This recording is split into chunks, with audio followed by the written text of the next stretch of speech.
C'est parti aujourd'hui pour un test sur la précision du GPS de la nouvelle Apple Watch 5. Donc avec sur la montre Runtastic en version montre seule contre une star de la précision, la Garmin 310 XT.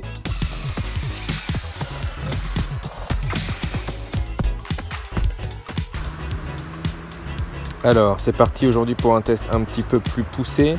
Donc du coup nous allons confronter l'Apple Watch Series 5 à droite contre la Garmin XT 310 qui est une des vieilles références du cardio-fréquence-mètre GPS, mais qui est très fiable au niveau du GPS, qui va nous permettre de vérifier un petit peu les capacités de l'Apple Watch numéro 5.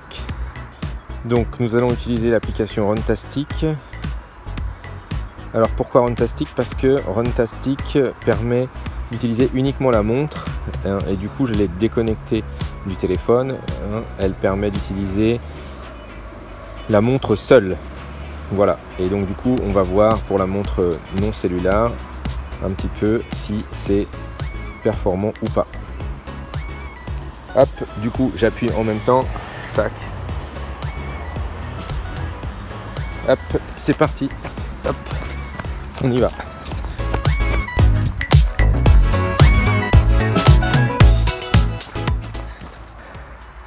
Alors, 1 km pour l'Apple Watch Series 5 et 1 km pour la Garmin. Allez, à peut-être une dizaine de mètres d'écart entre les deux sur le premier kilomètre. Voilà, ce qui est plutôt pas trop mal. Donc on se retrouve enfin pour environ 5 km en forêt bien dense. Voilà, en pleine montée. Voilà, donc avec des conditions pas optimales pour passer le signal GPS entre les arbres. Allez, à tout à l'heure. Alors, on s'approche de la fin du test. 50 mètres pour arriver aux 4 km, parce qu'à force de prendre des chemins compliqués, du coup on ne peut pas faire les 5 km en 30 minutes. Et donc du coup, hop, en plus du coup j'ai activé le mode comme l'ancienne montre, comme l'Apple Watch Series 4, c'est-à-dire que elle ne reste pas allumée en permanence, de manière à économiser un petit peu la batterie et à tester ça. Donc on va voir quand est-ce qu'elles vont biper pour le 4e kilomètre. 4 km pour l'Apple Watch et 3 km 980. Voilà, si je reste sur place du coup. Tac.